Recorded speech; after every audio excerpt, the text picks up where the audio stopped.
Hey, how's it going? This is Chris over at the Outer Islands, way out here in the Outer Hebrides in 1958. It's actually a nice day. So, where am I up to? Well, as mentioned in the previous devlog, there's been some good suggestions came in, which I really appreciate. Something that I will tell all indie developers out there, okay, don't have ego, just take advice. If someone's taken the time to play your game and said to you, I like it, but maybe something, then look at the something that they're talking about. Don't look at the compliment. The compliment's good, okay, you can enjoy that later in your own quiet time.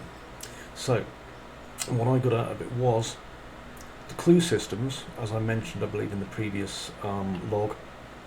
The clue systems are, maybe a bit overwhelming and take people out of the game, but at the same time, maybe the clue systems for certain people might be ideal. It just depends. So let's have a look at a simple example of this, okay? Now I'm going to walk over to the entrance. As you see, I've remodeled the start area. When I do, what's this? Oh, it's going to tell me, a moment please, before you rush into the game. I thought I'd say hello and let you know you're free to solve and explore in whatever way you please. If you want clues and deduction, please start hunting and use the clue board. If you want visual clues and alternate routes, that exists too. Just have fun and please do things your way. Okay, so do things your way, dudes. Now, when we go in here, there's some other changes here as well. So even though the camera exists still as a model, the camera has been removed from gameplay. The reason being it was causing game-breaking bugs and it wasn't adding to the game as such. So whilst the camera exists there as a lovely model, you'll notice that the board with the photographs we took is gone. Why? Because we have this, our deduction board, and also one other thing which I'll talk about in a minute. How does this work? Well, let's say we don't want to do things the quick and easy way. Well, not quick and easy way. We don't want to do things the visual clue way, right? There's nothing wrong with visual clues, but maybe we don't want to do it that way.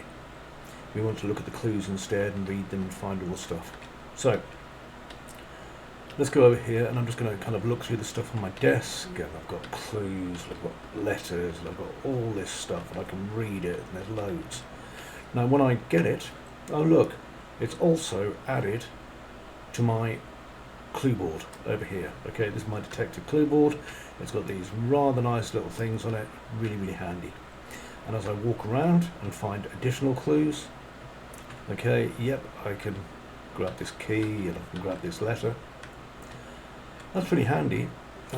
With this key, I believe I can open this door, which goes into the tea room, and I can find another letter and another clue. It's basically, this is what you'd be doing as you run through the game, and I'm doing it really quickly. Okay, so we've got those, and the reason I'm showing you this really quickly is because if you come over here, we can see that, hang on a second, just shut that down, we can see that we've got this, which is, there's a metal box on the jetty, I can open with a key, and the residents vanished in some cases without a trace. So there's some important information there. Okay? So, we've got plenty of good stuff here appearing on the board. Now the problem is, and I thought about this as well, we're now going to walk over here and go to our first set of clues, right? And it's like, I don't remember everything necessarily that was on my board. Well, that's okay, because if I press tab and go into my deduction board over here, I can now see I've actually got my deduction board with my clues and my briefings and stuff all listed here, which is kind of handy. Okay, I can kind of look at it all and get an idea of the various clues that I've found along the way, so I don't necessarily need to look at that. I've also got my inventory here. Now let's get over to the meat and potatoes of this. So we know that we've got this puzzle here it is, okay, and this puzzle is we've got to find the code to get through this gate. And to get the puzzle for this gate, what we've got to do is we've got to go and find the metal box, find the key for the metal box, open the metal box, find the piece of paper that has the combination on it, remember the combination, kind of important, and then go to the gate and type in the combination. Before we can do that, we need to just turn these on, so I'll just quickly turn on the conveyor belts, there we go. And then what we'd be doing is we'd be exploring the island and having a summer fun adventure, looking for the various things we need. Now I obviously understand that some people don't necessarily understand the oblique way that I write clues, and that's perfectly fair. Okay, now if we were to go over to here, let's go around the long way. Okay, we can see over there, there's the jetty, and at the end of the jetty you can see just a tiny little blob, and that's the box with the clue in it. Okay, I understand that's not really a very visual thing. Alternatively, okay, we know we need to go through that security gate. So I'm just going to go back up here and walk across. And what we can see actually now, if we turn around, is, oh look, security override up there. There's something up there, security override. So if I was to go up there,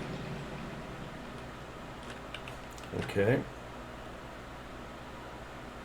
so I'm looking for visual things or I'm following clues. There's a bloody great big lever, and if I turn it on, we can see, oh, that light's flashing, and there's kind of a crackling noise.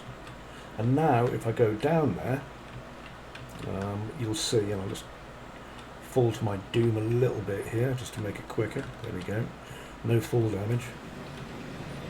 So if I go across here and then across here and run and jump, I didn't quite make it, doesn't matter. There we go. Crouch.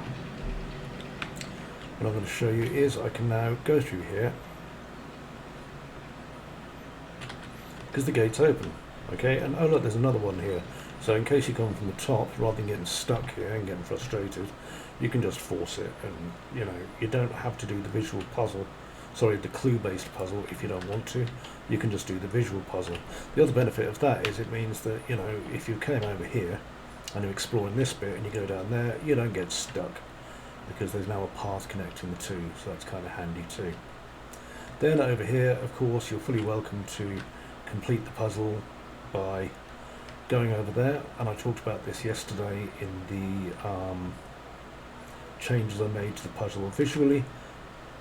Or you can go and get, you know, additional clues from out the keeper's house over there, or just explore, which is the whole purpose of the game, and try and work out what you think's been happening in the story on the way with this massive and incredibly strange building. So again, it's entirely up to you what you do. I'm not going to tell you how to do it. I just want you to enjoy yourself if possible. Anyway, I'm going to leave it there. Take care. Lots of hugs. Bye-bye for now. Oh, and I better press stop as well, otherwise I'll forget.